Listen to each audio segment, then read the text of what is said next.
What's up guys? Of course what I'm bringing you today is another Battlefield 1 quick tips video. It's a series that if you're unfamiliar with it, I did start it back in Battlefield 4. I had done several videos back in Battlefield 4, but because I stopped playing Battlefield 4 after a while, of course I stopped the series.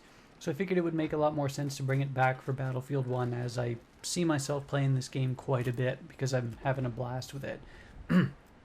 So getting into it, to paint you the picture of what I was going for today in this tip. I'm not, of course, the title gives it away, but I'm not going to immediately jump right to it. What I usually do, of course, this is Argonne Forest. So, and of course, the game's brand new, so I don't know exactly where the enemy's going to be. I don't know exactly where the MCOMs are. It's an unfamiliarity, and it was expressed especially with the rest of my team because they are in the same boat.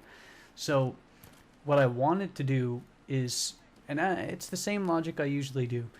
Every time I go into a match, I always try to pick a class based on estimating the range of encounters, how hard and how many enemies will probably be pushing an area, and the direction where they'll be coming from. So obviously you want to pick a class that'll optimize success in terms of the listed aforementioned items, and hopefully one that is best ideally suited to get your team the win. You obviously don't want to choose a class that's anti to this win potential scenario. So to start it off, at least to paint the picture, I started this map as a scout because looking around I figured I wasn't sure what to expect.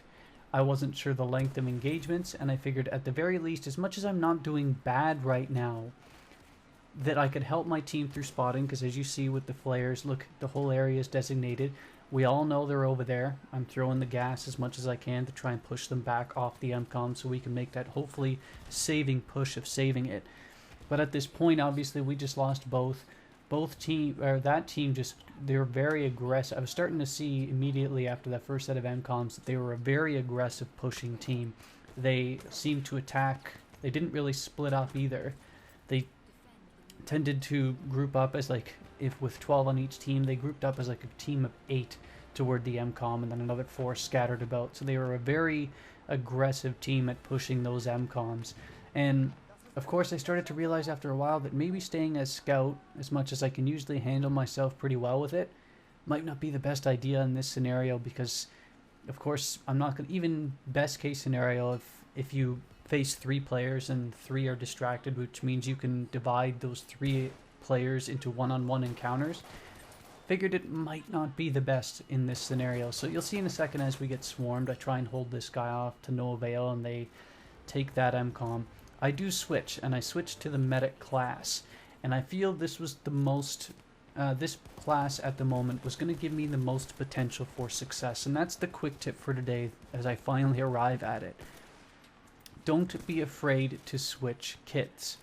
In a lot of cases, this will help you big time. The biggest key to switching kits though, analyze how the ebb and flow of the match is going. Try to figure out not only what your team needs, as in this case here, because we were scattered, we weren't sure.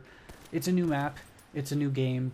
Not everyone knows exactly, like this is my, I think it was the second time playing this map. So not even I knew exactly where the MCOMs were, the layout of the map, what the enemy team was going to be bringing. So it's a learning curve for everyone.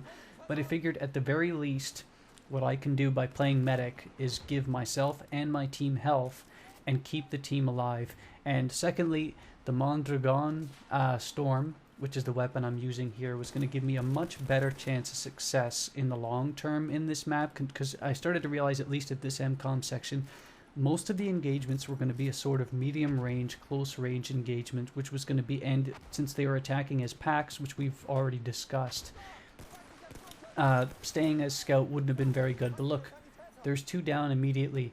I think on this I go on like a 10 streak or something like this at some point soon, because I switched kits for this weapon. It allowed me to engage as long as it wasn't a team shoot scenario where there was 2 or 3 people shooting at me at once. If I was able to divide the encounters to one-on-one engagements, there you go. There's 2 not really staring at me, keeping it into a one-on-one engagement where I can win that gunfight. You can take on 3-4 people at once, clear a region to help your team. In this case there, that's, you can see what I'm doing. as they're not really paying attention. There's 4 or 5 guys down, taking them out one by one with a weapon that's more suited to doing it than scout, and I couldn't have done that if I didn't switch kits. You'll also see me revive a couple of people here. You'll also see me throw down health for myself and others.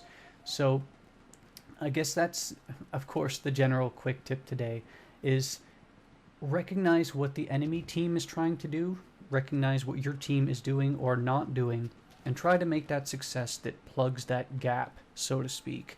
In this case, we were just dying too much. That's flat out why. And we didn't really have enough firepower to hold off the multiple waves. Well, I'm pretty sure a few of us switched kits too, not just me. So it's not like I'm trying to make myself be the hero. But in this case, like even just shooting this guy from that far, I would have been able to do that as a scout, but I wouldn't have had the firepower to do it as I did earlier. So again, roundabout to close out the video, I guess. That's the way to do it. Figure out what the enemy team is doing. So in this case here, to sum up, they were attacking as a bunch, which this weapon would have much more firepower and how to deal with groups of players as opposed to just the one with the scout. We were dying and we were not keeping our health, so medic fixes that. And third, to prevent enemy teams from really getting that numbers advantage, of course you want to keep your team alive. What does medic allow you to do? Keep your team alive. So that's what we did, and as you see, you'll see shortly, I guess, we get the win. Short little quick tip I just reminded myself of a second ago as I get saved. If you see like the obvious teammate dead icon on the ground, what'll happen is there's the obvious, like the ring, the timer that gives you an estimate. If it starts flashing, it means he's going back to the menu screen. So if you don't revive him immediately, he'll be back in the menu screen in a second or two. So that's a brief little quick tip I picked up. And the other one too, if you're kit class 1 for the medic, pick the Mondragon Storm. Look at this thing. It's a monster. It's one of my favorite weapons in the game, and it's available so early in the game. So that's it. Of course, if you enjoyed, leave a like, subscribe if you want to see more of these type of videos, share it wherever you want on social media if you want to help people out. Have a good one, YouTube.